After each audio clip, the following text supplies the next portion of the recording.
Oke, baik. Assalamualaikum warahmatullahi wabarakatuh. Waalaikumsalam warahmatullahi wabarakatuh. Waalaikumsalam warahmatullahi wabarakatuh.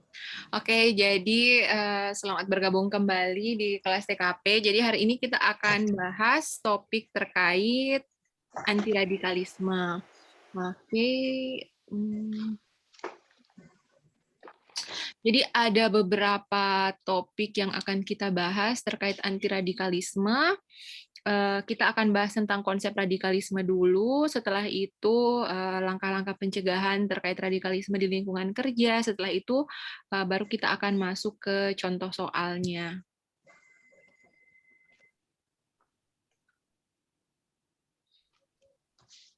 Oke, jadi ada beberapa pandangan bahwa radikalisme itu seringkali dipandang menyudutkan agama tertentu ya. Jadi sekarang kita bahas sebenarnya apa sih radikalisme itu. Jadi kalau secara definisi, radikalisme adalah paham yang menginginkan suatu perubahan secara drastis dengan cara kekerasan. Nah, upaya radikalisme ini sebenarnya diupayakan untuk membongkar sistem yang sudah ada dalam kehidupan bernegara. Jadi kalau secara sederhana, kita memandang radikalisme itu sebagai suatu tindakan yang anti dasar-dasar negara, anti Pancasila, anti Undang-Undang Dasar 1945, seperti itu.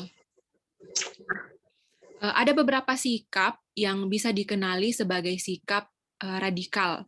Yang pertama, intoleran, kemudian fanatik, eksklusif, dan penggunaan cara-cara kekerasan untuk mencapai tujuan. Jadi, ketika ada soal, kita bisa melihat ciri-ciri radikalisme dari ketiga kata kunci ini ya. Kalau intoleran berarti tidak mau menghargai pendapat atau keyakinan orang lain. Kemudian fanatik merasa apa yang dipercayanya itu benar, sedangkan merasa orang-orang yang dengan kepercayaan berbeda dengan dia itu salah. Kemudian eksklusif, hanya ingin bergaul dengan orang-orang yang memiliki kesamaan dengannya, baik itu dari agama maupun suku, dan membedakan diri dari masyarakat pada umumnya. Kemudian ketika ada hal yang ingin dicapai, mereka menghalalkan cara-cara kekerasan seperti itu. Oke, jadi ini 4 kata kunci untuk sikap radikal. Oke, kita lanjut. Nah, terkait radikalisme, meskipun seringkali ada yang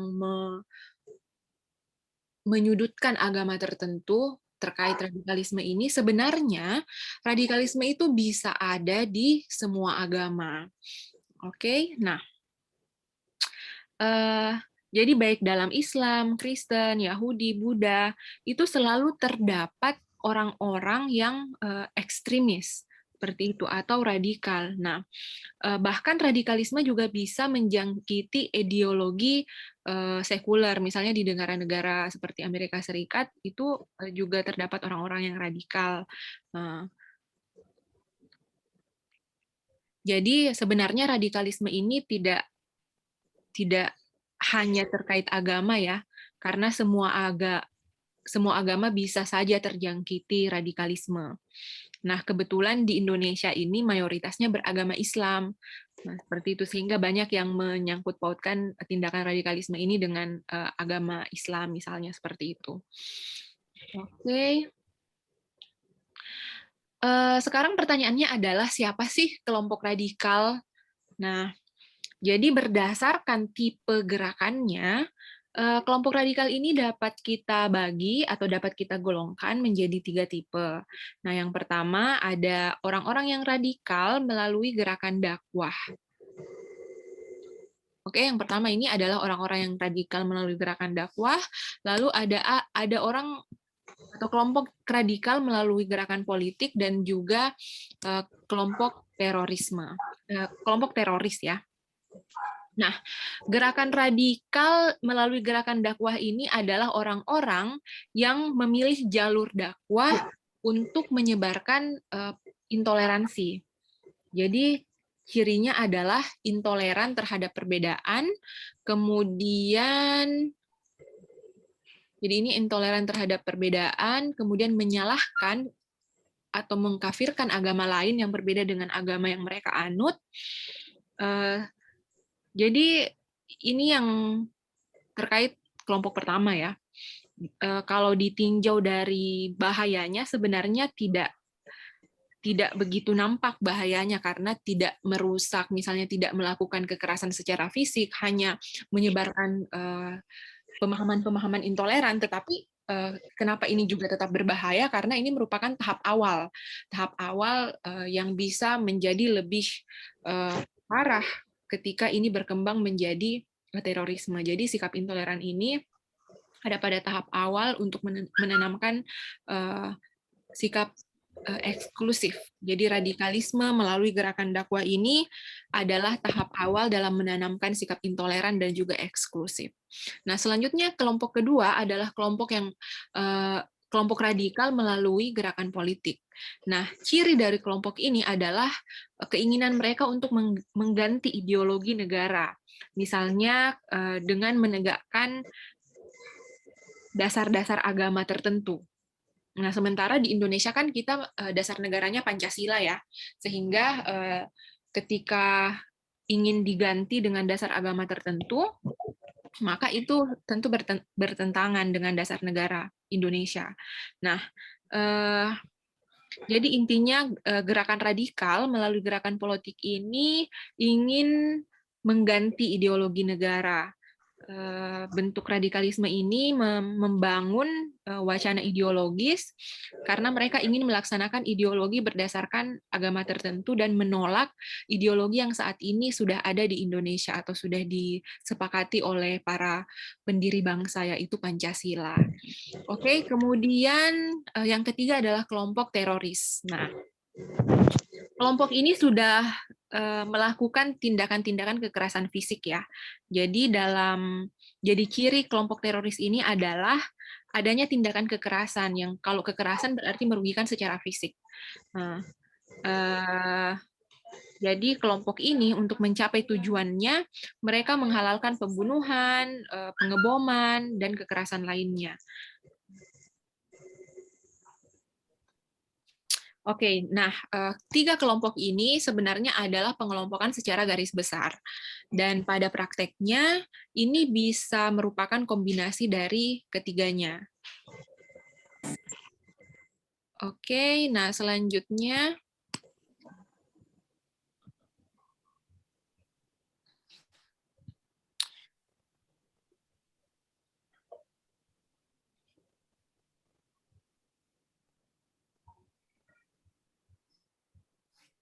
selanjutnya adalah tahapan radikalisasi. Nah, jadi misalnya seseorang teroris ya, teroris itu tidak serta-merta dari orang biasa lalu menjadi teroris, tidak seperti itu.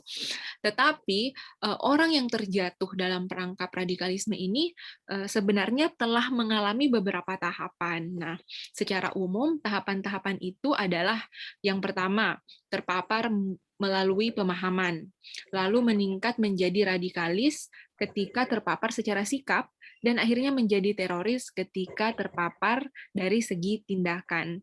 Oke, nah jadi awalnya adalah intoleran, setelah itu radikal, lalu tahapan yang paling tinggi itu adalah teroris. Seperti itu. Oke. Jadi sebenarnya ini tadi sudah, ini penjelasannya sama saja dengan tiga kelompok tadi ya. Jadi yang pertama adalah intoleran. Intoleran ini ketika ada kelompok individu ya, individu ini sudah tidak menerima adanya perbedaan seperti itu.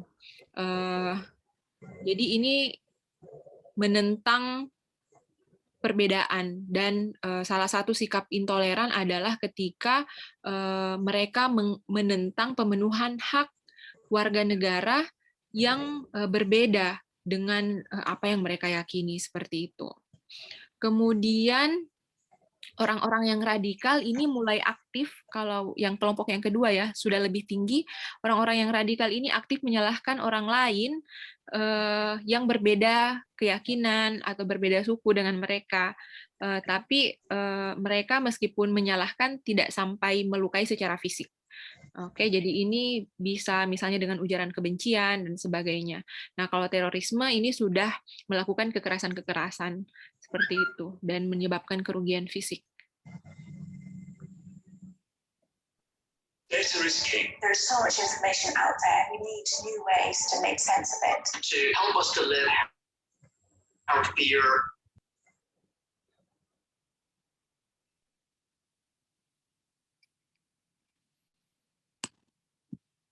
Oke, selanjutnya kita melangkah.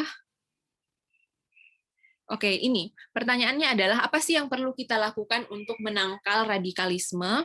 Jadi kalau upaya penangkalan ya, berarti kita mencegah terjadinya tahap 1, tahap yang paling rendah dari proses radikalisme tadi, proses radikalisasi ya. Jadi penangkalan itu kita perlu mencegah adanya intoleransi atau menangani intoleransi. Nah, jadi kenapa paham intoleran ini yang perlu didahulukan? Karena ini merupakan dasar ya, dasar kalau misalnya seorang individu intoleran ini bisa berkembang menjadi sikap radikal lalu terorisme. Tetapi ketika sejak awal ditangani berarti ini bisa mencegah radikalisme atau meredam radikalisme sejak dini seperti itu. Oke, selanjutnya faktor radikalisme.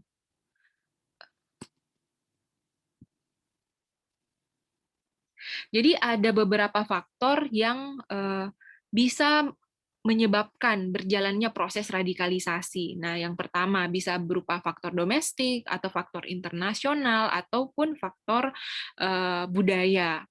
Nah, kalau faktor domestik misalnya adanya kemiskinan, kemudian ketidakadilan atau perasaan kecewa terhadap pemerintah. Kemudian kalau faktor internasional misalnya adanya sentimen keagamaan secara global. Kemudian kalau faktor kultural, misalnya karena pemahaman agama yang dangkal, seperti itu. Oke, nah itu terkait faktor radikalisme. Nah ini ciri atau corak ya, corak pemikiran radikalisme. Misalnya dalam hal agama ya. Misalnya mengklaim kebenaran dan menganggap hanya dia saja yang benar, kemudian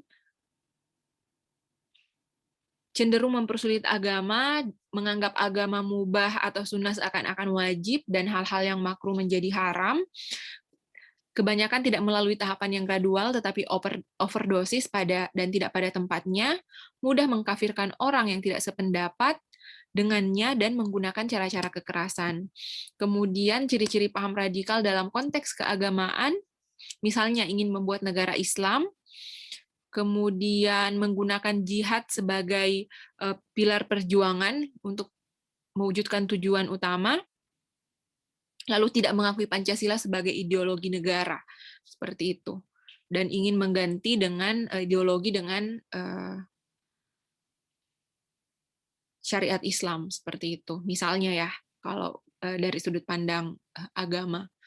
Oke, selanjutnya narasi radikalisme.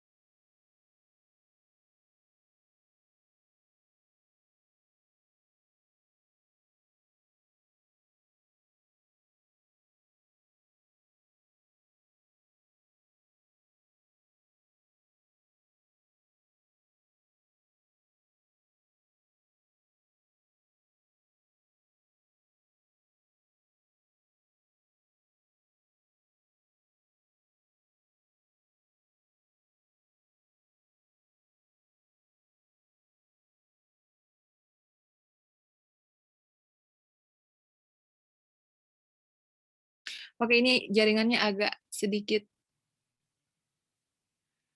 kurang bagus ya. Saya coba ganti jaringan dulu.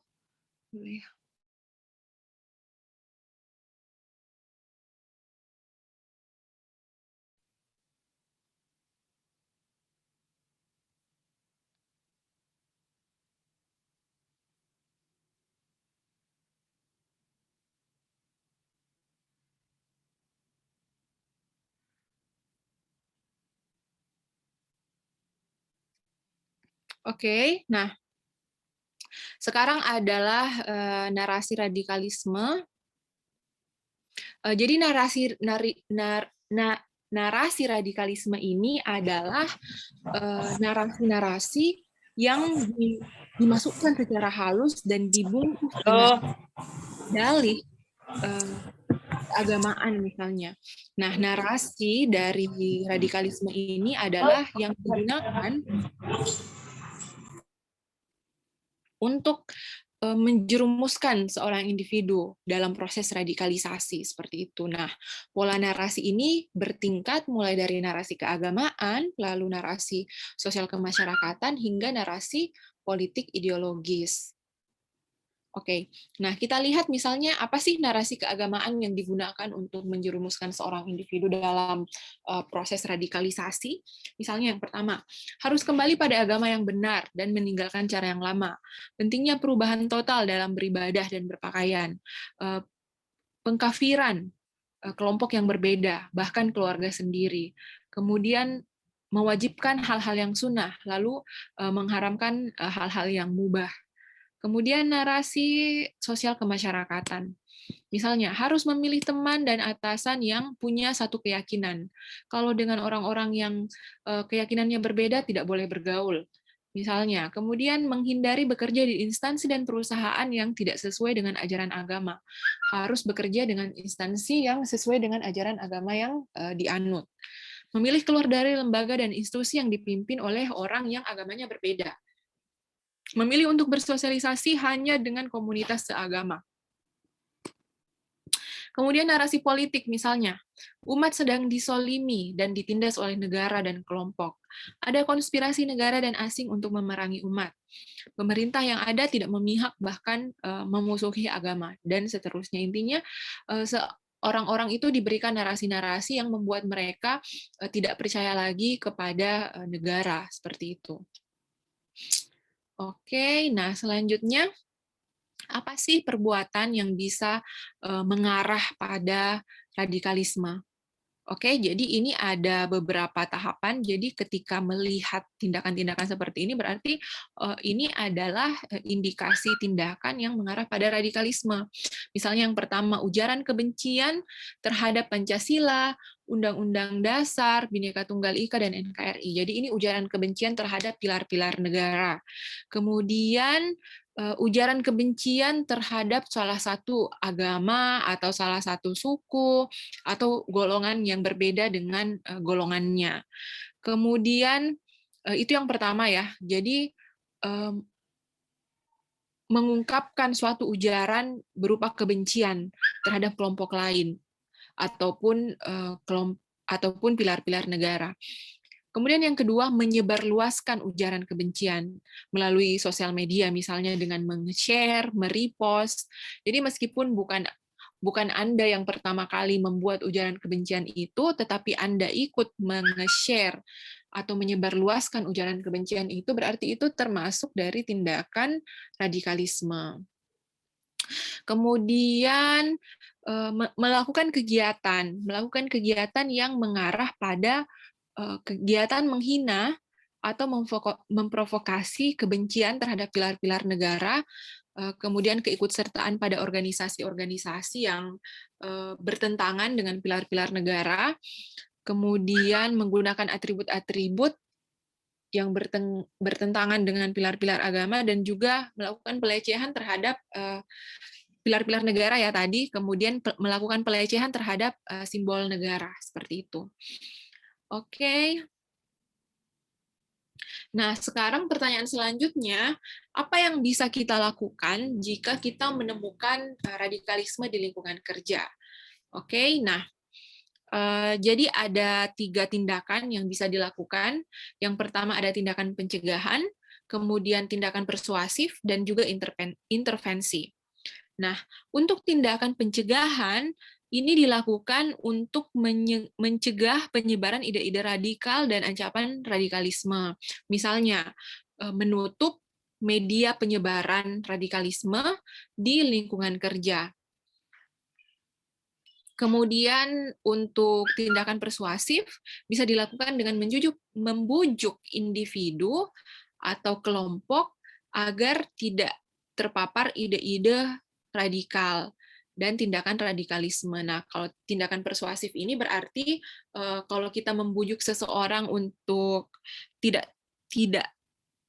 terlibat ya terhadap ide-ide radikalisme, itu berarti ini sudah ada indikasi terpapar seperti itu. Kemudian kalau intervensi, campur tangan yang dilakukan dengan maksud untuk menghentikan penyebaran ide radikal serta ancaman radikalisme.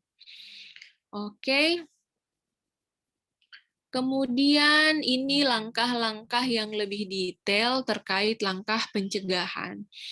Oke, nah untuk langkah pencegahan yang pertama bisa dengan mengikuti secara aktif perkembangan yang terjadi di lingkungan kerja, sehingga jika kita mengikuti secara aktif bagaimana perkembangan di lingkungan kerja, kita bisa melakukan deteksi secara dini. Jika ada potensi, jika ada hal-hal yang terjadi yang menunjukkan potensi terjadinya ancaman radikalisme. Seperti itu. Kemudian yang kedua, mengokohkan corporate culture yang menekankan rasa kebersamaan di lingkungan kerja. Jadi corporate culture ini merupakan nilai-nilai positif yang disepakati bersama dan diimplementasikan dalam lingkungan kerja. Sehingga orang-orang yang berada di satu lingkungan kerja itu merasa suatu kesatuan seperti itu. Jadi merasa saling terhubung, merasa tidak merasa asing dengan kelompoknya sendiri ya, tetapi merasa satu keluarga seperti itu. Oke, nah jika hubungan di antara orang-orang di lingkungan kerja itu baik, maka paham-paham intoleran dan paham-paham yang mengarah ke radikalisme ini tidak memiliki kesempatan untuk tumbuh dan berkembang ya. Kemudian menciptakan kepekaan. Jadi menciptakan kepekaan di antara orang-orang di lingkungan kerja. Sehingga ketika ada hal-hal yang terlihat aneh dan tidak sesuai dengan corporate culture, tidak sesuai dengan nilai-nilai positif yang sudah ada di lingkungan kerja itu segera bisa diidentifikasi. Kemudian memakmurkan masjid dan tempat lain di lingkungan kerja. Karena biasanya misalnya masjid atau tempat-tempat ibadah bisa menjadi wadah bagi penyebaran paham-paham intoleran. Kemudian melakukan background check khususnya pada saat penerimaan karyawan ya, untuk mengidentifikasi apakah karyawan yang akan direkrut ini ada indikasi intoleran atau tidak, ada indikasi ke arah radikalisme atau tidak. Kemudian menempatkan karyawan agar tidak terjadi pengelompokan aliran atau ideologi. Jadi pengelompokan karyawan ini dilakukan secara dalam artian tidak memisahkan orang-orang berdasarkan agama, tetapi mereka tetap dibaurkan seperti itu. Kemudian memupuk rasa nasionalisme, kemudian melakukan komunikasi yang baik dan menjunjung tinggi nilai-nilai pluralitas, serta yang ke-9 adalah meminta informasi ke pihak yang berwenang dalam pencegahan radikalisme tentang strategi dan metode pendeteksian secara dini. Seperti itu. Oke, jadi ini adalah langkah-langkah pencegahan. Nah, dari langkah-langkah ini bisa salah satunya bisa masuk dalam opsi-opsi soal-soal anti-radikalisme tergantung dari konteks soal yang ditampilkan. Jadi biasanya ada konteks soal yang ditampilkan dan itu bisa menanyakan terkait apa sih langkah pencegahan yang efektif. Nah, kita bisa memilih salah satu langkah yang sesuai dengan konteks soal, dan ini ada di sini sudah ditampilkan juga beberapa opsi pencegahan yang bisa diambil ya untuk mencegah terjadinya penyebarluasan radikalisme. Oke, nah selanjutnya tindakan persuasif. Nah, yang pertama merangkul dan mendekati individu yang terindikasi sudah terpapar paham radikal dan kekerasan, melakukan upaya deradikalisasi, misalnya melalui dialog hangat dan diskusi bersahabat dengan menghadirkan tokoh dan mantan pelaku teror dan simpatisannya, juga melakukan komunikasi dengan individu yang terindikasi sudah terpapar paham radikalisme dengan memaksimalkan peran keluarga. Kemudian bisa juga dilakukan dengan memanfaatkan tokoh-tokoh yang berpengaruh di masyarakat sehingga dapat menetralisir pembibitan dan penyebaran radikalisme seperti itu. Jadi tindakan persuasif ini dilakukan terhadap individu yang dicurigai sudah terpapar paham radikalisme, dan cara-caranya itu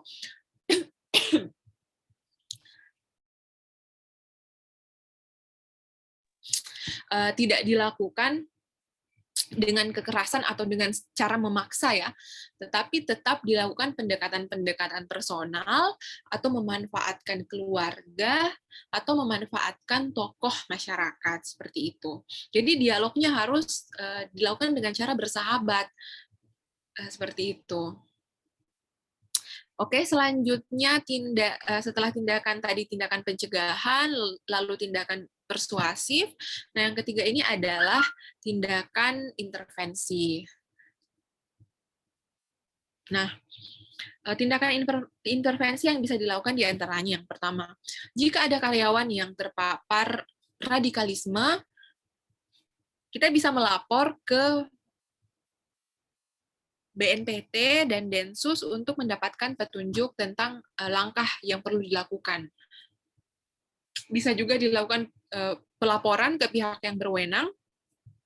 Jika misalnya kita mengetahui ada kegiatan-kegiatan yang bertentangan dengan pilar-pilar negara dan mengarah pada tindakan radikal, kemudian setiap instansi perlu merumuskan strategi agar tempat ibadah di instansi tersebut tidak tertutupi oleh penceramah agama yang menyebarkan paham-paham radikal.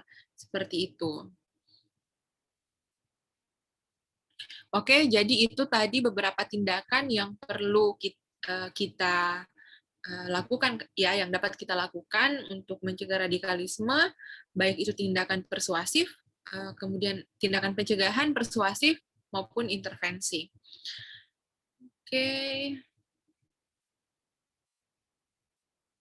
Oke, selanjutnya kita masuk ke contoh soal.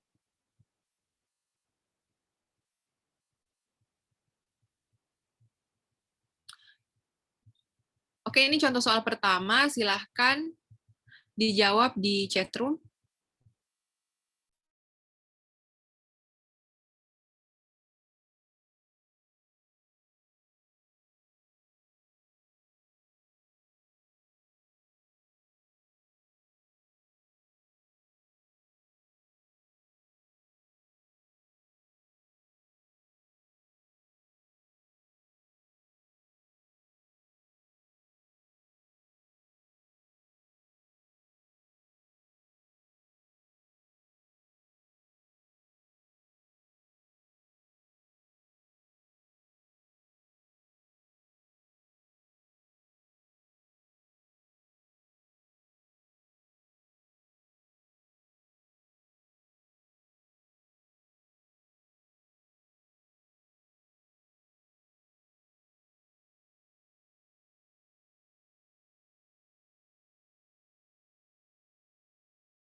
Oke, jadi kita lihat untuk soal nomor 1 ini. Nah, di sini narasi soalnya ya, paham radikalisme dinilai merupakan ancaman serius bagi keberlangsungan kehidupan bangsa dan bernegara. Terjadi peningkatan paham radikalisme dalam 10 tahun terakhir di kalangan masyarakat Indonesia. Nah, tindakan-tindakan bercorak radikal seringkali terjadi di masyarakat. Beberapa contoh wujud gerakan radikalisme ini seperti tidak memiliki sikap toleran terhadap agama lain, gerakan radikal mengatasnamakan agama yang dilakukan oleh kelompok tertentu, seperti kasus teror bom yang terjadi di Makassar. Kasus teror bom tersebut adalah bentuk aksi ancaman dari paham radikalisme yang baru-baru ini terjadi. Tentunya aksi tersebut bukanlah merupakan perintah dari salah satu agama yang ada di Indonesia dan memberikan imbas kekhawatiran pada setiap warga negara.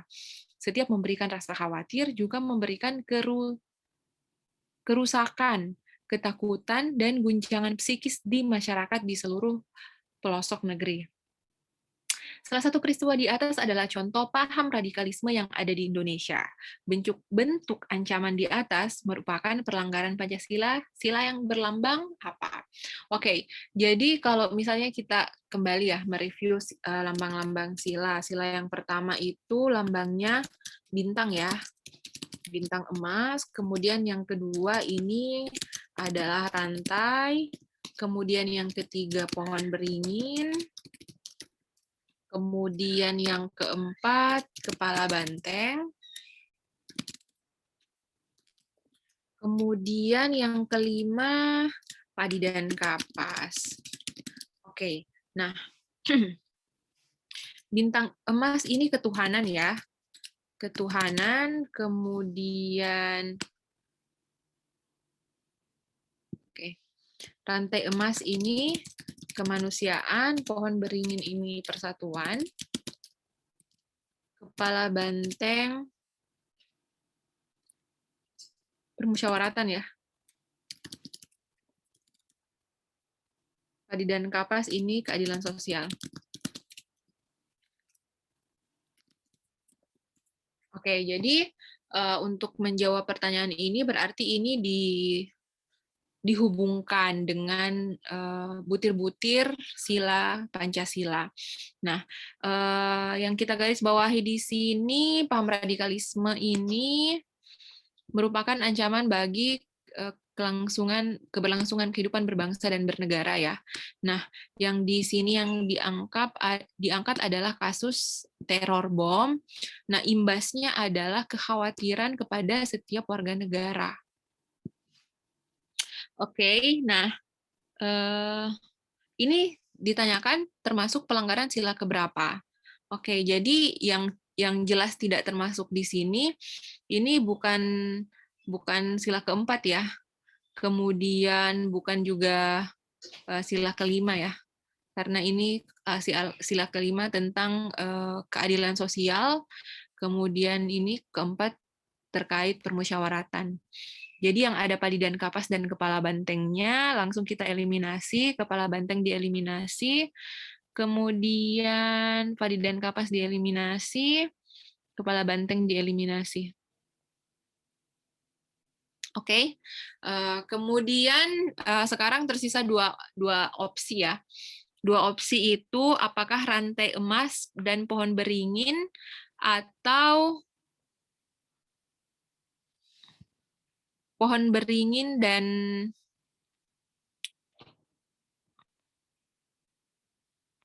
bintang emas.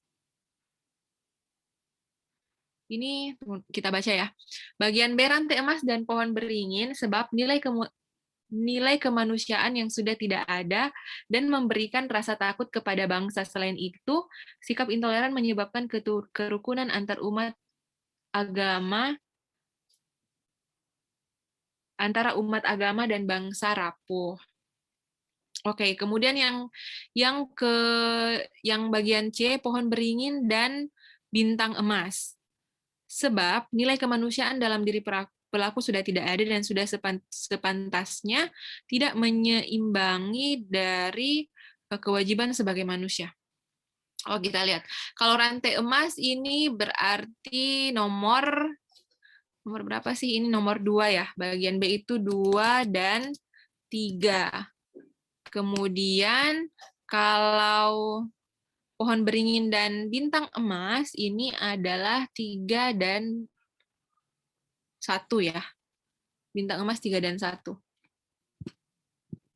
3 dan 1. Oke. Oke, jadi kalau dari sini berarti 3 sudah masuk ya. Berarti karena kenapa 3 masuk? Karena paham radikalisme ini kan ujungnya adalah untuk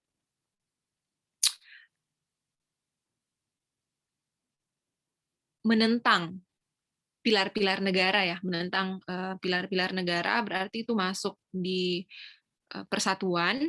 Kemudian di sini imbas yang ditulis di sini adalah kekhawatiran pada setiap warga negara karena adanya bom. Seperti itu. Kasus teror bom ini memberikan imbas kekhawatiran pada setiap warga negara, adanya ketakutan dan guncangan. Jadi yang diganggu, ya imbas yang dimunculkan di sini adalah kepada masyarakat ya, kepada masyarakat sehingga cocok untuk konteks soal ini yang cocok adalah bertentangan dengan kemanusiaan seperti itu.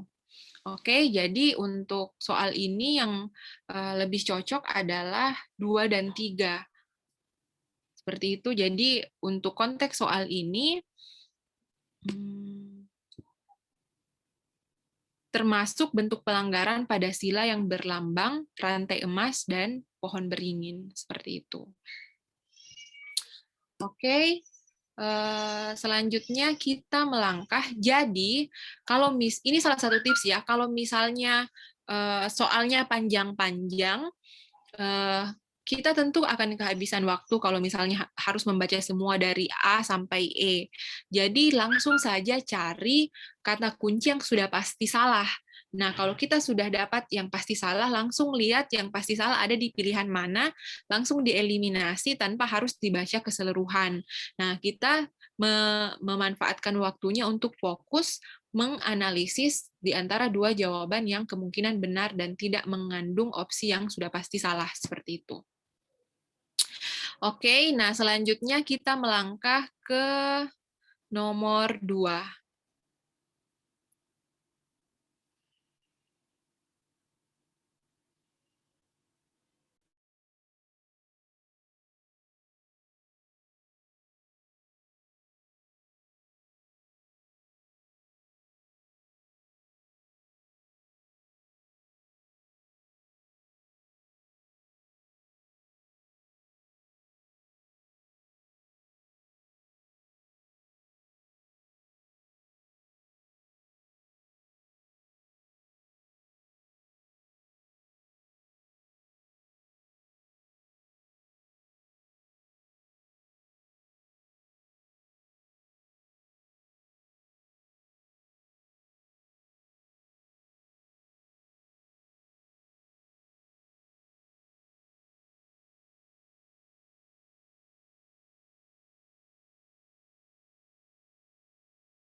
Oke, untuk soal nomor 2,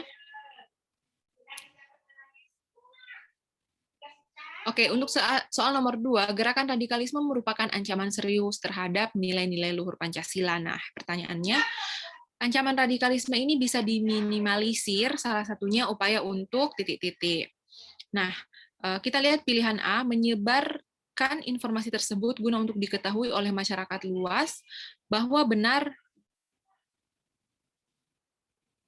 HTI anti Pancasila, anti demokrasi, dan anti radikal dalam berkegiatan, oleh karena itu pantas untuk dibubarkan. Jadi di sini yang ditanyakan adalah bagaimana sih meminimalisir ancaman radikalisme. Nah, di pilihan A di sini menyebarkan informasi.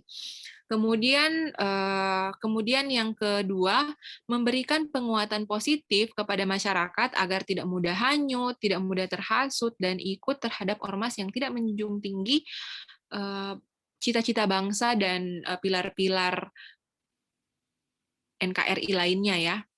Kemudian jadi ini memberikan penguatan positif. Kemudian bagian C, menyebarluaskan informasi kepada masyarakat, ormas mana yang radikal dan tidak boleh diikuti, juga memberikan sejumlah uang kepada masyarakat untuk ikut berkampanye menyuarakan bahwa HTI adalah gerakan politik internasional yang tidak baik dan harus dibinasakan dengan cara apapun.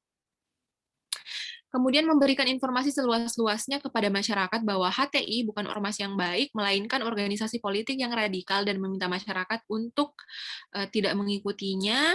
Kemudian memberikan upaya penyadaran kepada anggota HTI untuk segera bertaubat. Oke. Dan kembali kepada jalan yang lurus. Oke, nah di sini kalau kita lihat ya,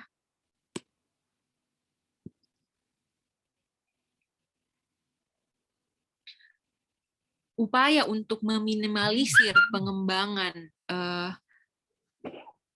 radikalisme ini yang paling tepat adalah bagian B. Oke, jadi ini sudah banyak yang tepat jawabannya ya, karena kita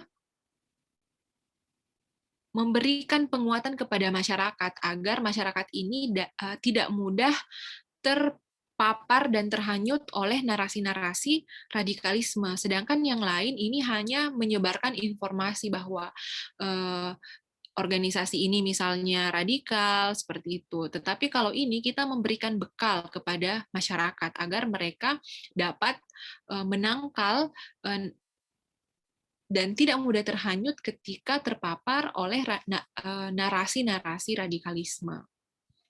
Oke? Kita melangkah ke soal nomor 3.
Oke.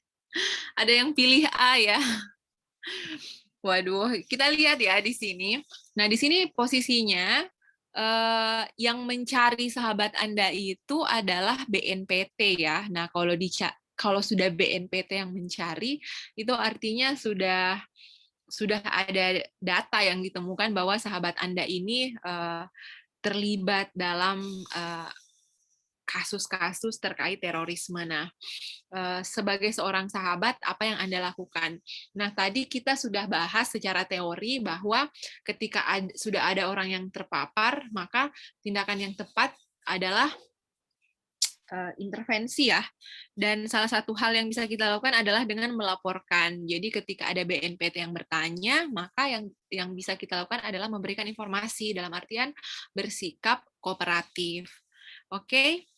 Jadi yang tidak bersikap kooperatif itu langsung kita eliminasi.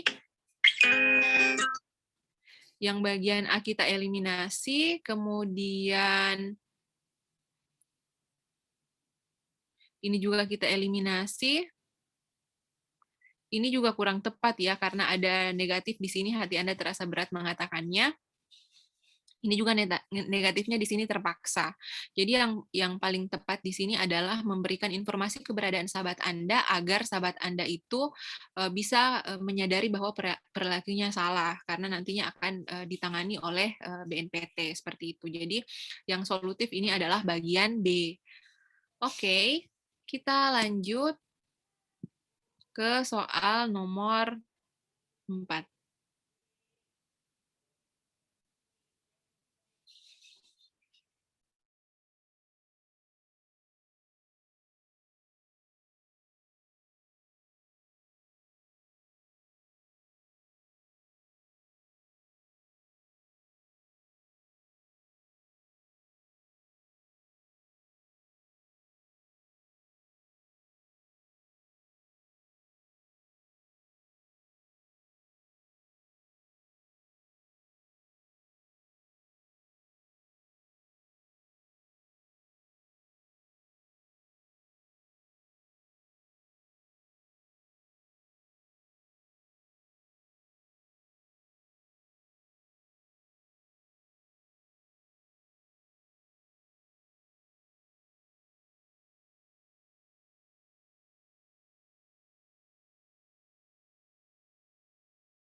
Oke, jadi ini jawabannya saya lihat cukup beragam ya.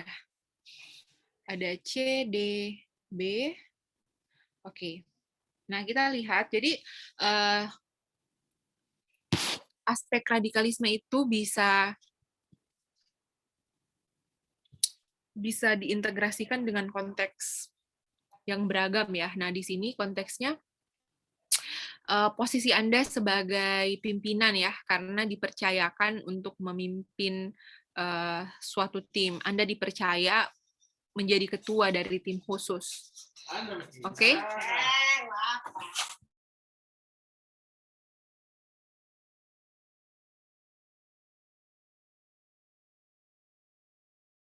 Oke, nah di sini Anda baru saja mendapatkan pekerjaan baru sebagai anggota dari BNPT. Sebagai anggota badan tersebut, Anda dalam melaksanakan pemberantasan tindak pidana terorisme harus mengedepankan aspek pencegahan secara simultan, terencana, dan terpadu untuk meminimalisasi terjadinya tindak pidana terorisme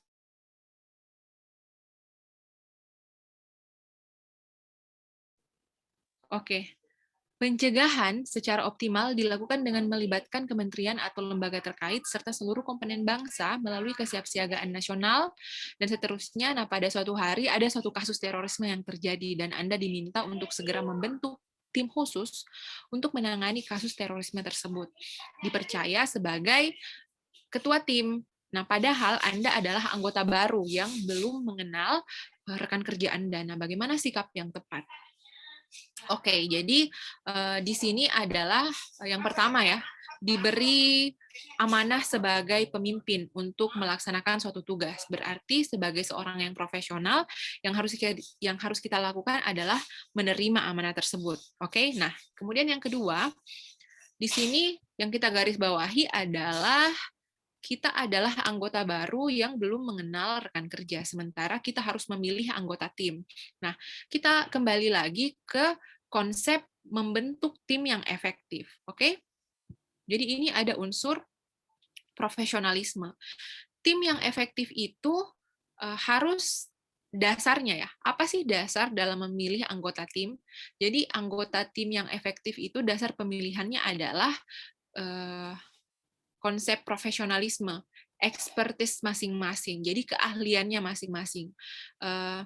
Jadi kita identifikasi keahlian apa yang dibutuhkan untuk menyelesaikan suatu solusi, lalu kemudian kita memilih orang-orang berdasarkan keahlian tersebut, seperti itu. Nah, di sini digarisbawahi adalah Anda adalah orang yang baru, sehingga tentu kita butuh mempertimbangkan saran dari rekan-rekan ya. Saran dari rekan-rekan saran dari rekan-rekan yang sudah mengenal lebih baik dibanding kita, itu yang pertama. Kemudian kalau dengan mempertimbangkan saran dari rekan-rekan itu juga mencerminkan nilai partisipatif. Nah, kemarin di pertemuan sebelumnya kita sudah bahas ya bahwa sebagai pemimpin karakteristik pemimpin yang baik adalah mampu melibatkan timnya, khususnya dalam mengambil keputusan terkait tim. Jadi bukan berarti karena kita adalah pemimpin lalu bisa mengambil keputusan tanpa melibatkan orang-orang yang ada dalam tim kita. Oke, jadi itu secara umum. Kita lihat di opsi jawabannya. Menerima tugas dari atasan, oke, ini positif, dengan senang hati, dan meminta bantuan atasan untuk memilih anggota tim untuk menangani kasus tersebut. Nah, kalau misalnya kita meminta bantuan atasan, ini berarti kita ini meminta bantuan atasan untuk memilih, ini kan sebenarnya tanggung jawab dari Anda sebagai ketua tim, sehingga ini negatif kalau meminta bantuan atasan untuk memilih. Kemudian bagian B, melaksanakan tugas dari atasan. Oke, ini positif. Dengan penuh integritas, oke, positif. Dan segera membentuk dan menentukan anggota tim khusus yang menangani kasus terorisme tersebut. Oke, ini segera membentuk berarti responsif ya. Kita lihat dulu yang lain. Melaksanakan amanah dengan penuh tanggung jawab, oke. Kemudian membentuk tim khusus dengan mempertimbangkan usulan rekan kerja dalam menangani kasus terorisme yang terjadi. Berarti ini ada unsur partisipatif. Oke, kemudian yang bagian D, menjalankan amanah dari atasan dengan penuh integritas serta profesional dalam menentukan anggota tim yang menangani aksi terorisme tersebut. Yang bagian E, menerima amanah juga dan segera menentukan anggota untuk menangani kasus tersebut. Oke, jadi kalau kita melihat ya pola jawabannya, yang ada indikasi melaksanakan tugas, menerima tugasnya, dan ada nilai partisipatifnya itu adalah C. Sedangkan yang lain cenderung menentukan anggota tim, oke, tapi tidak jelas bagaimana caranya. Apa sih dasar, bagaimana dasarnya dan bagaimana caranya. Oke, jadi yang lebih kaya nilainya di sini adalah bagian C. Oke, nah selanjutnya kita melangkah ke soal nomor 5.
Oke, untuk soal nomor 5, Anda merupakan seorang pegawai di sebuah perusahaan yang bergerak dalam bidang komunikasi dan informatika. Nah, sebagai pegawai dalam bidang komunikasi dan informatika tersebut, hampir setiap saat selalu berinteraksi dengan orang lain dengan latar belakang kehidupan yang beraneka ragam.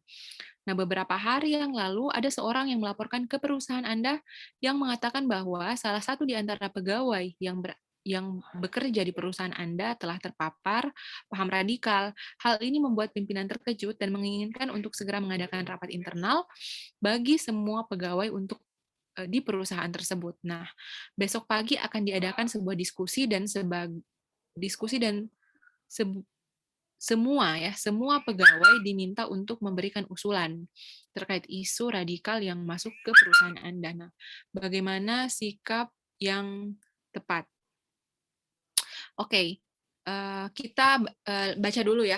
Yang pertama, memberikan usulan jika berita tentang pegawai yang terpapar radikal itu terbukti, perusahaan harus segera memberhentikan pegawai tersebut tanpa melihat seberapa tinggi jabatannya. Oke, kita keep dulu. Kemudian memberikan usulan agar perusahaan memeriksa terlebih dahulu kebenaran laporan tersebut, baru kemudian mengambil tindakan yang tepat. Oke, mengusulkan agar perusahaan tidak terburu-buru mencari pegawai yang diduga terpapar paham radikalisme karena bisa saja berita tersebut hoax. Oke. Mengusulkan agar mencari pegawai yang terpapar radikal tersebut, kemudian melaporkan ke pihak yang berwenang mengatasi hal tersebut. Kemudian mengusulkan adanya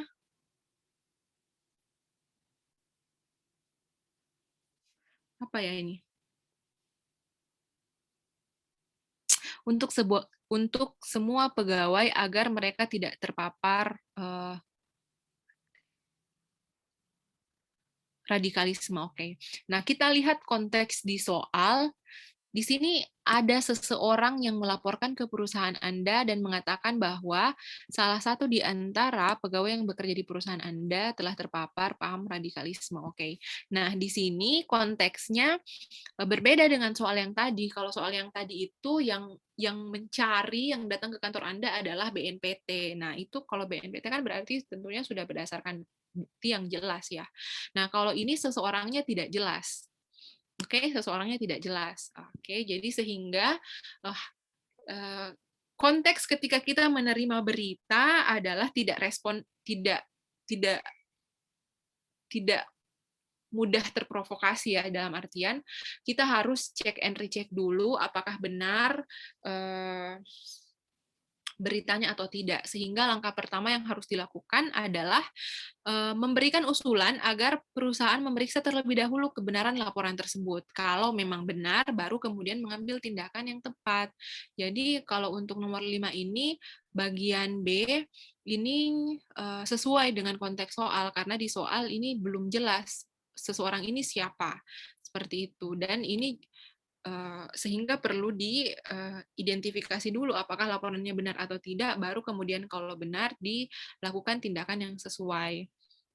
Seperti itu. Jadi di antara kelima ini yang fokus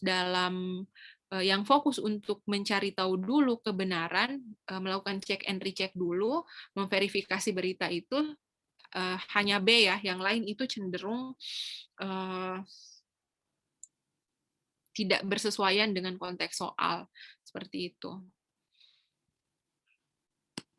Oke, nah selanjutnya kita melangkah ke soal nomor 6.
Oke, kita lanjut ya untuk soal nomor 6.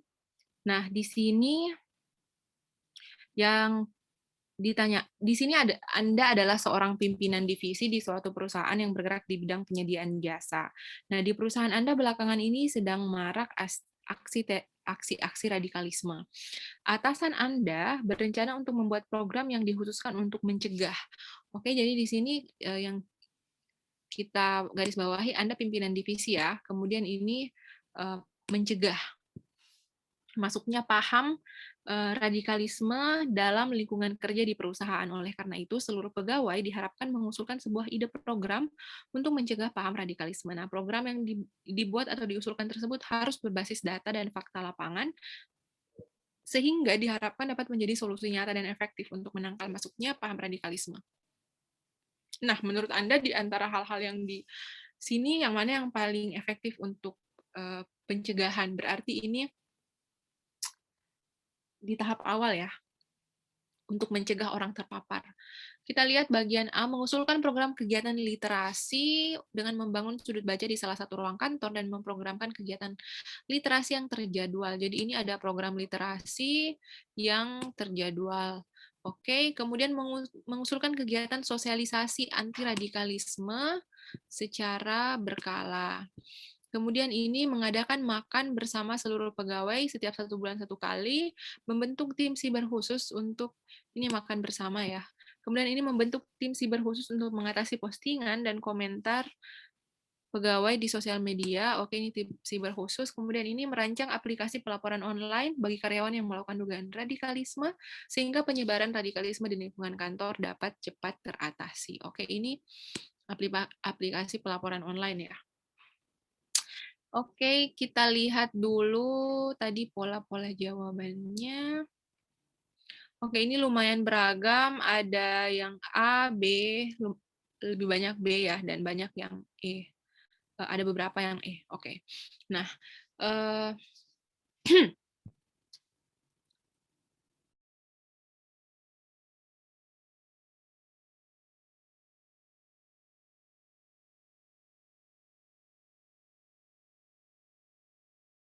oke, jadi kata kuncinya adalah pencegahan. Jadi karena ini adalah pencegahan, berarti salah satu hal yang bisa kita lakukan adalah bagaimana agar memberikan kapabilitas bagi orang-orang yang ada di lingkungan kerja kita ketika mereka terpapar dengan narasi-narasi radikalisme, mereka bisa mengenali narasi-narasi itu dan tidak mudah terhanyut terbawa oleh narasi itu ya, seperti itu. Nah, kita lihat kalau aplikasi pelaporan online itu lebih kepada tindakan tidak cocok ya, tidak cocok untuk pencegahan. Jadi kalau misalnya kita melaporkan seseorang, berarti kita sudah ada bukti bahwa orang ini terpapar radikal, berarti itu tidak cocok untuk pencegahan ya. Berarti bagian E ini kita eliminasi. Kemudian tim siber khusus untuk mengatasi postingan dan komentar para pegawai di sosial media.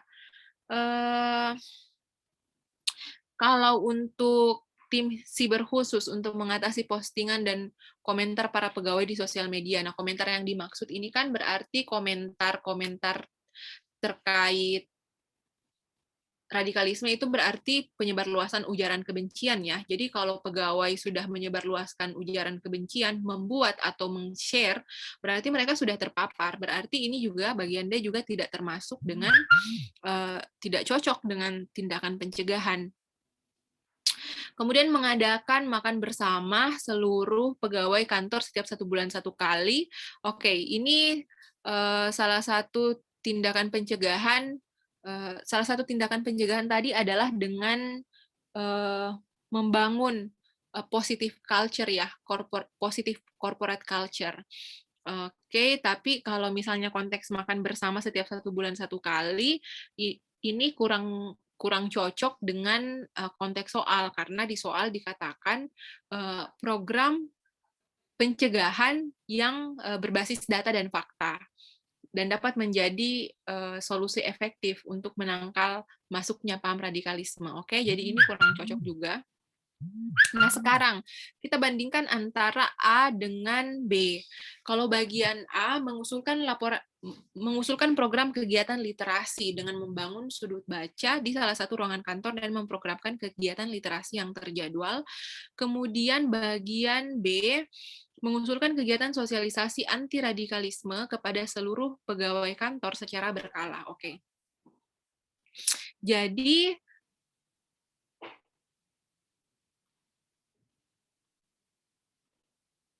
kalau misalnya kita bandingkan ya, kegiatan berkala itu kegiatan yang terjadwal dan berkala, kegiatan yang terjadwal ya. Secara teori kemarin di pertemuan sebelumnya kita sudah bahas, berarti itu memiliki nilai perencanaan jangka panjang ya, berarti itu nilainya positif karena berarti itu tindakan preventif ya, apalagi direncanakan dalam jangka waktu yang panjang. Kemudian kalau kita bandingkan, jadi program kegiatan literasi dengan sosialisasi anti radikalisme ini sama-sama positif, dan juga sama-sama positif karena terjadwal dan berkala kan seperti itu. Nah, kalau kita bandingkan dari aktivitasnya, program kegiatan literasi ini individu menjadi lebih aktif karena kita fokus pada pengembangan literasinya, kemampuan literasi. Oke, nah jadi konteks literasi ini cocok ya dengan kondisi saat ini yang mana kita perlu bisa membedakan dengan kemampuan literasi, kita bisa membedakan bagaimana menilai berita-berita yang hoax, berita-berita yang bisa dipercaya atau tidak bisa dipercaya, seperti itu. Nah, kalau konteks sosialisasi anti radikalisme juga positif, hanya saja ini kesannya individu lebih pasif, dalam artian individu di kantor Anda hanya akan menerima saja kan sebagai subjek dari sosialisasi anti radikalisme. Tetapi kalau kita mengembangkan program literasi, berarti ini bagaimana individu ini bisa menjadi lebih aktif dan lebih produktif, dan mereka bisa menjadi istilahnya aktif ya. Mereka lebih bisa mandiri seperti itu karena memiliki kemampuan literasi yang baik seperti itu. Oke, jadi kalau saya menilai yang bagian A ini lebih tinggi nilainya, selain karena terjadwal, yang dikuatkan juga di sini adalah kemampuan literasinya. Oke, sehingga lebih cocok dengan konteks yang diinginkan oleh soal seperti itu. Oke, selanjutnya kita melangkah ke soal nomor 7.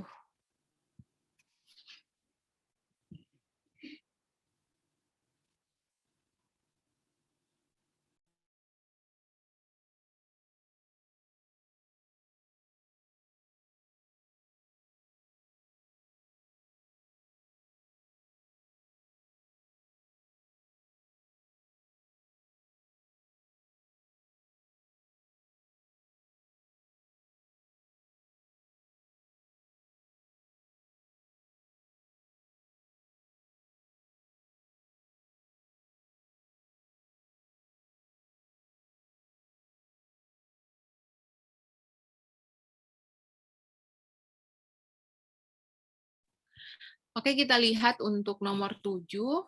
Anda adalah seorang karyawan pada sebuah perusahaan milik negara. Nah, perusahaan Anda mengalami profit yang cukup besar sepanjang tahun ini. Oleh karenanya, datang investor untuk investasi pada perusahaan Anda dalam rangka pengembangan produk. Atasan Anda melihat bahwa ini adalah peluang perusahaan untuk berkembang lebih luas dan harus segera diputuskan dengan cepat. Atasan menunjuk Anda untuk melakukan negosiasi dengan investor. Setelah mempelajari CV investor dalam rekam jejaknya, Anda mendapati bahwa investor tersebut memiliki rekam jejak yang baik, tetapi berbeda keyakinannya dengan Anda. Nah, sebagai seseorang yang beragama, apa yang Anda lakukan menghadapi hal tersebut? Bagaimana keputusan yang akan Anda ambil? Oke, kita lihat dulu bagian pertama. menyarankan kepada investor untuk mencari perusahaan lain yang memiliki pegawai dengan keyakinan yang sama.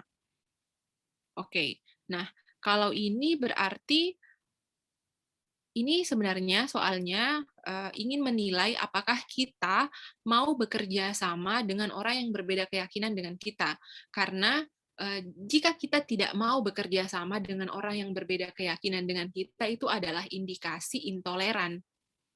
Seperti itu. Jadi yang bagian A ini adalah indikasi intoleran ya, berarti kita eliminasi.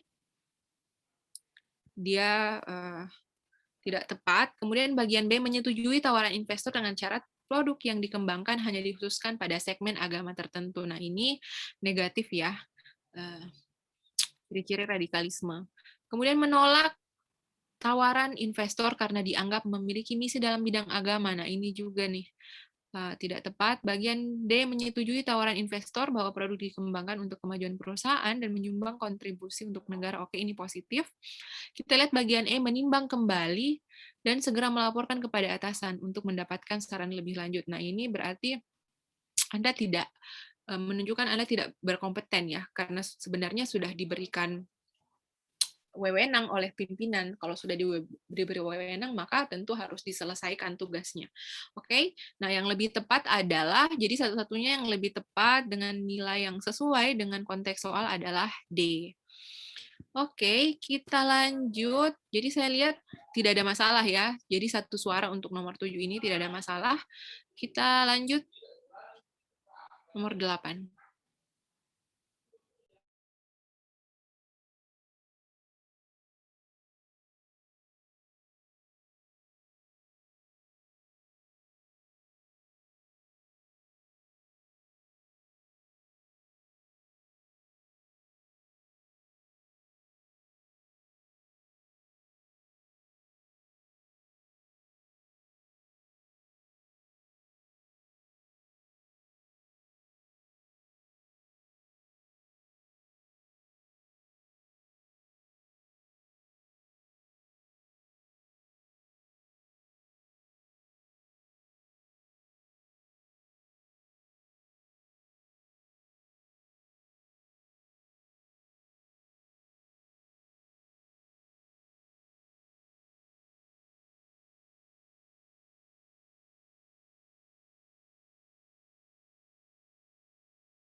Oke, nomor 8, Anda merencanakan reuni dengan teman akrab Anda semasa di SMA. Anda dan teman-teman akrab Anda bertemu di kafe, kemudian ngobrol, lalu saat bahasannya seputar politik dan keagamaan, tiba-tiba ada yang berubah sikapnya menjadi emosional. Nah, menghadapi hal tersebut, bagaimana sikap Anda? Oke. Jadi ketika ada hal-hal seperti ini, yang harus kita lakukan adalah pengendalian diri ya, pengendalian diri, kemudian harus menunjukkan sikap bahwa kita bisa merangkul orang-orang tadi yang kemudian berubah menjadi emosional ini. Kita lihat opsinya, ikut terpengaruh teman Anda dan menjadi emosional. Nah, ini berarti ikut terpengaruh, berarti negatif ya. Kemudian menenangkan teman Anda sembari mengajak diskusi tentang pemahaman agama yang moderat dan politik yang beradab. Oke, ini positif ya, karena yang tadi emosional itu kita tenangkan, setelah itu kita ajak berdiskusi tentang pemahaman agama yang moderat. Kita lihat bagian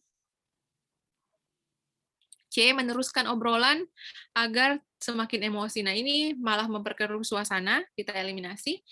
Menenangkan teman tersebut, dan dengan segera mengalihkan topik obrolan dengan topik olahraga. Oke, ini kita keep ya. Bagian E, menenangkan teman yang sedang emosi dan lekas meninggalkan kafe untuk bergegas. Nah, ini sama sekali tidak menyelesaikan masalah. Nah, sekarang antara B dengan D. Kalau B itu kita menenangkan, ini juga menenangkan ya. Nah, setelah ditenangkan itu, lalu diajak berdiskusi tentang pemahaman agama yang moderat. Kalau ini langsung mengalihkan ke topik lain. Jadi kalau dibandingkan, yang lebih sesuai dengan soal adalah yang bagian B. Kenapa? Karena ini kita menyelesaikan akar masalahnya. Karena ketika membahas agama, kemudian menjadi emosional, itu indikasi adanya ekstremisme. Jadi indikasi ekstremis. Seperti itu. Sehingga perlu diajak berdiskusi terkait pemahaman agama yang moderat dan politik yang beradab. Nah, sedangkan kalau ini ditenangkan lalu diajak mengobrol tentang hal lain, itu kita tidak menyelesaikan masalah sampai ke akarnya. Seperti itu. Jadi yang lebih tinggi nilainya itu adalah yang B. Seperti itu. Oke, kita lanjut ke nomor 9.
Oke, untuk nomor 9, pengurus tempat ibadah di lingkungan tempat Anda tinggal akan memperingati acara peringatan Hari Besar Keagamaan. Nah, setelah rapat, hasil rapat memutuskan untuk mengundang penceramah yang moderat. Nah, bagaimana tanggapan Anda? Jadi kalau penceramah moderat itu sesuai ya untuk jawaban, untuk konteks radikalisme, karena yang kita tidak inginkan adalah berkembangnya pemahaman-pemahaman yang ekstrim, jadi ekstremis. Jadi lawan dari ekstremis adalah moderat. Oke, nah kita lihat dukung hasil rapat terhadap penceramah sampai dengan satu suara di dalam rapat, mendukung karena penceramah tersebut sudah saya kenal dan sealiran dengan saya. Jadi oke, ini ini positif ya. Nomor bagian A ini positif, bagian B mendukung karena sealiran dengan saya. Ini indikasinya negatif. Kenapa? Karena kalau tidak sealiran berarti tidak didukung ya. Kemudian kalau bagian C menolak dengan alasan tidak sealiran dengan saya. Ini juga indikasinya negatif. Mendukung karena pentingnya pemahaman moderasi dalam beragama di lingkungan masyarakat. Oke. Tidak mempedulikan siapapun yang mengisi ceramah karena tidak berpengaruh. Nah, ini apatis. Nah, sehingga kalau kita bandingkan bagian A dengan bagian B itu lebih cocok dengan bagian D. Kenapa? Karena di sini mendukung pentingnya pemahaman moderasi dalam lingkungan masyarakat, seperti itu ya. Jadi bagian D ini cocok dengan soal. Oke, semua sudah satu suara, jadi tidak ada masalah untuk nomor 9.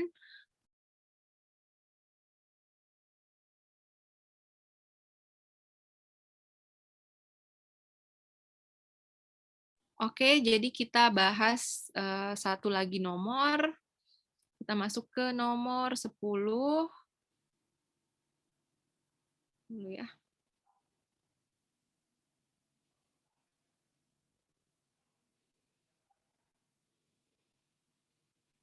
Oke, silahkan dijawab.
untuk nomor 10 di sini, Anda adalah pegawai dan juga seorang konten kreator. Nah, suatu hari,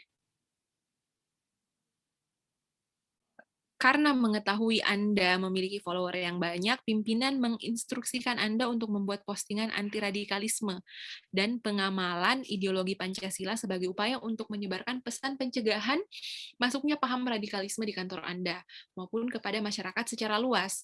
Anda telah menerima instruksi tersebut. Namun di sisi lain Anda belum pernah sekalipun membuat postingan yang diinstruksikan. Nah, bagaimana sikap Anda terhadap masalah tersebut?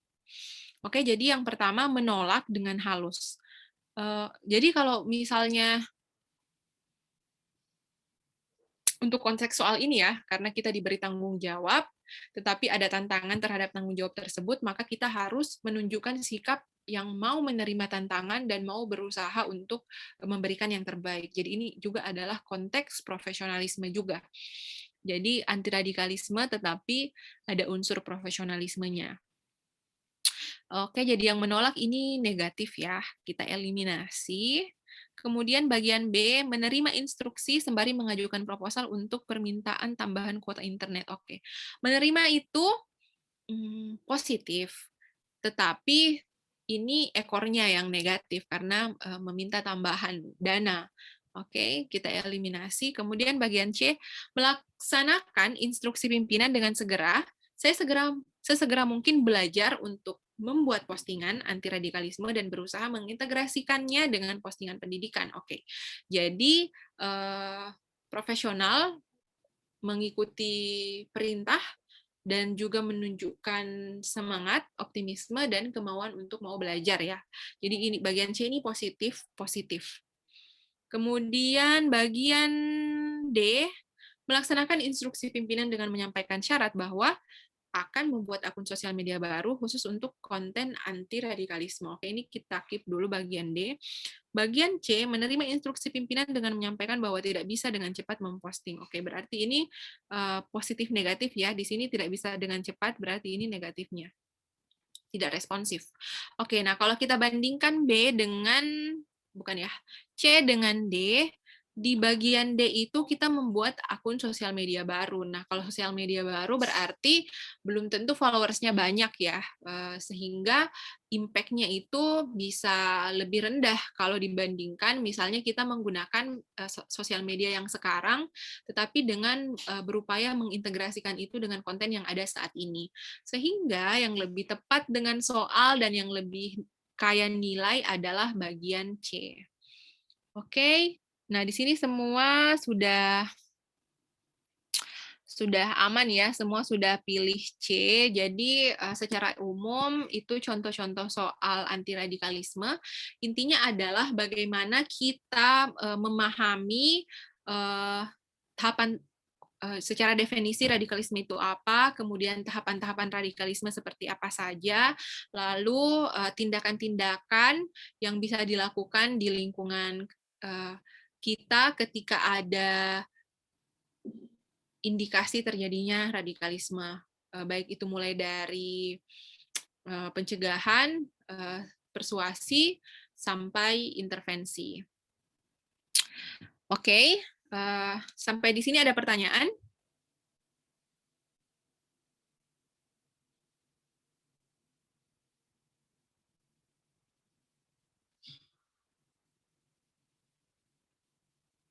Oke, jadi kalau misalnya tidak ada ya.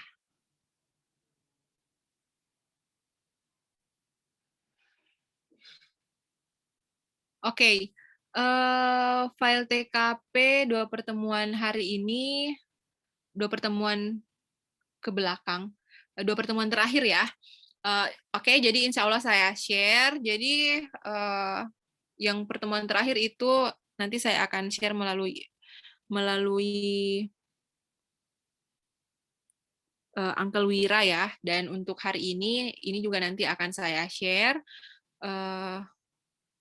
Oke, jadi ini kalau yang pertemuan anti radikalisme ini karena materinya ada di e-learning ya. Ini bukan berupa PowerPoint, jadi kemungkinan saya nanti akan bagikan dalam bentuk PDF dengan tampilan e-learning ini ya.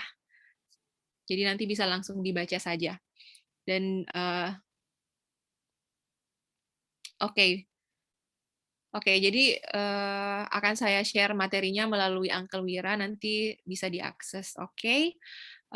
Terima kasih untuk pertanyaan-pertanyaan yang masuk, diskusi-diskusi selama beberapa pertemuan yang kita adakan ya. Untuk TKP ada 4 kali pertemuan. Mungkin beberapa di antara Bapak dan Ibu ini sudah ada jadwalnya ya. Dan secara umum di bulan September, semoga apa yang kita diskusikan bisa bermanfaat untuk Bapak dan Ibu untuk memperoleh nilai tertinggi dan nilai maksimal nantinya di seleksi CPNS 2021. Semoga semua bisa lulus di posisi yang didaftar masing-masing. Oke, jadi kalau yang belum keluar jadwalnya, silahkan dimanfaatkan waktunya dengan sebaik-baiknya. Jadi sekali lagi, karena sekarang sudah